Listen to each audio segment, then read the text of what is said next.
Hello friends, welcome to Kalyani சுலகம். இந்த வீடியோவில் ரொம்பவே ஆரோக்கியமான வாழைப்பூ கூட்டு செஞ்சு காமிக்க போகிறேங்க. ரொம்ப ரொம்ப உடம்புக்கு நல்லது, குறிப்பாக பெண்களின் கர்ப்பப்பைக்கு ரொம்ப நல்லது. இதில் துவர்ப்பு சுவை இருக்குது. பெண்கள் மட்டும்தான் சாப்பிட்ணுன்னு கிடையாது, எல்லாருமே கம்பல்சரி சாப்பிட்ணுங்க. சரி, செய்யலாமா? என்ன சேர்த்து செய்ய போகிறேன் அப்படின்னு சொல்லிட்டு பார்த்தீங்கன்னா, பாசிப்பருப்பு சேர்த்து கூட்டு செஞ்சு காமிக்க போகிறேன். அதாவது வாழைப்பூ ப்ளஸ் பாசிப்பருப்பு சேர்த்து செஞ்சு காமிக்க போகிறோம். உடம்புக்கு ரொம்ப நல்லது. வீடியோவை ஸ்கிப் பண்ணாமல் ஃபுல்லாக பாருங்கள். பாசிப்பருப்பை எடுத்து அதை நல்லா வாஷ் பண்ணிவிட்டு நல்ல தண்ணி சேர்த்து ஸ்டவ் ஆன் பண்ணி வச்சுக்கலாம். இதில் கொஞ்சமாக கெட்டி பெருங்காயம், ஒரு 10-15 பல் பூண்டு, கொஞ்சம் நல்லெண்ணெய், 2 வெங்காயம், ஒரே ஒரு பச்சை மிளகாய், 2 தக்காளி, இது எல்லாத்தையும் சேர்த்துக்கலாம். இப்போ நான் சொல்கிறது 4 பேர் தாராளமாக சாப்பிட்ற அளவுக்கு தான் செஞ்சு காமிக்கிறேன். இது கூட ஒரு அரை ஸ்பூன் அளவுக்கு சீரகம் சேர்த்துக்குங்க. கொஞ்சமாக மஞ்சத்தூள் சேர்த்துக்குங்க. இப்போ இந்த பாசிப்பருப்பு பாதி வேக்காடு வெந்திருக்கணும், அந்த அளவுக்கு வேக வச்சுக்கலாம். நல்லா இந்த மாதிரி பொங்கி வந்த பிறகு ஸ்டவ்வை சிம் பண்ணிக்கிங்க.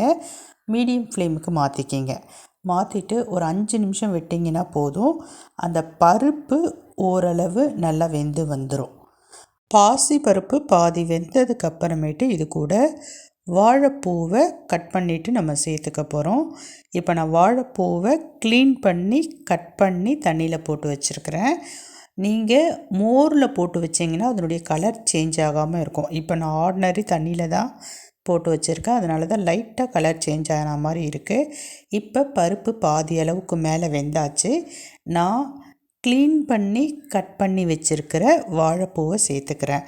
வாழைப்பூவில் 2 விஷயத்தை நம்ம எடுக்கிற மாதிரி இருக்கும்.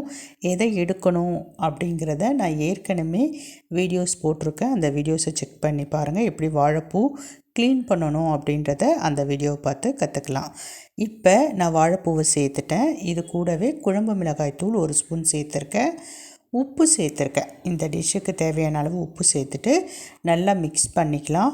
ஒரு 5 நிமிஷம் மட்டும் ஸ்டவ்வை மீடியம் ஃப்ளேமில் விட்டுடுங்க. அவ்வளோதான், சூப்பரான வாழைப்பூ கூட்டு ரெடி ஆயிடுச்சு.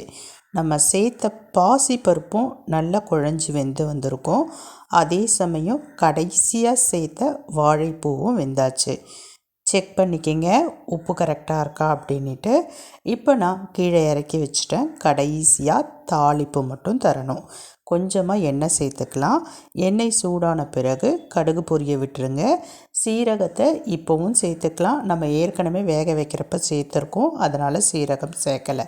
கொஞ்சமாக கருவேப்பிலை கொத்தமல்லி சேர்த்துக்குங்க.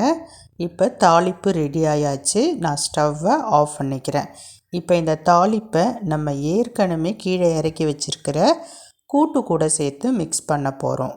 இப்போ நான் தாளிப்பு சேர்த்துட்டேன், எல்லாத்தையும் சேர்த்து மிக்ஸ் பண்ணிட்டேன். ரொம்பவே ருசியாக இருக்குங்க. ருசியையும் தாண்டி உடம்புக்கு ரொம்ப ரொம்ப நல்லது. எல்லாருமே செஞ்சு கம்பல்சரி சாப்பிடணும்.